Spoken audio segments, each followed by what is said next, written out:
अस्सलाम वालेकुम सामीन। 29 ज़िलक़अदा और 7 जून है।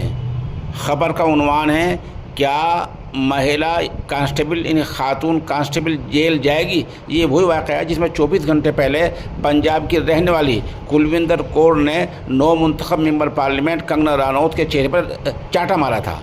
और चाटे का कुछ लोगों ने एक तस्वीर भी जारी की है, फ़ोटो जारी किया है जिसमें उनके चेहरे पर निशान आ रहे हैं, लेकिन उस तस्वीर की अभी तक मुसद्दक़ और ज़राए से तस्दीक नहीं हो पाई है। बहरहाल चाटा और थप्पड़ मारने का जो मामला है वो न सिर्फ मुल्क की सतह पर बल्कि आलमी सतह पर फैल गया है। ख़बर का उन्वान हमने ये इसलिए दिया है कि दिल्ली से मुतल्लिक़ा महकमे के आला अफसरान वहाँ जांच के लिए तफ्तीश के लिए पहुँच चुके हैं और ऐसा कुछ माना जा रहा है कि तफ्तीश के बाद बड़ा एक्शन, बड़ी कार्रवाई हो सकती है। लेकिन फ़िलहाल जिन दफ़ात के तहत महिला खातून कांस्टेबल के ख़िलाफ़ मुकदमा दर्ज किया गया है वो दफ़ात सारी ऐसी हैं जिनमें बाहर से बाहर ज़मानत हो सकती है। ये एक बड़ी बात होती है।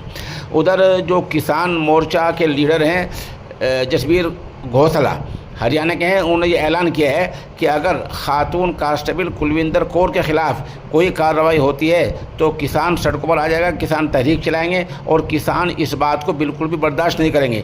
किसान रहनुमा ने कहा कि खातून कांस्टेबल ने जो कुछ किया है वो हमारे लिए फ़ख्र की बात है। और उन्होंने जो कुछ कहा था गंगा रनौत ने, उसका उन्होंने बदला ले लिया है। दरअसल मोहतरमा नौमुंतखब MP ने कहा था कि जो धरने पर खातून बैठती हैं, किसान धरने में, ये 100 रुपये में मिल जाती हैं, ऐसा कुछ बयान जाती है। ये बेहुदा बयान होता है।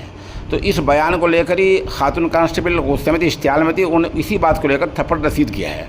उधर खातून कांस्टेबल के जो अहले खाना हैं, उनके भाई हैं, वो भी इसी महकमे में हैं और दूसरे घर वाले हैं। उन्होंने कहा हम अपनी बेटी के साथ हैं, हमारी बेटी ने कुछ भी गलत नहीं किया है। बहरहाल इस तरह की बात चल रही है।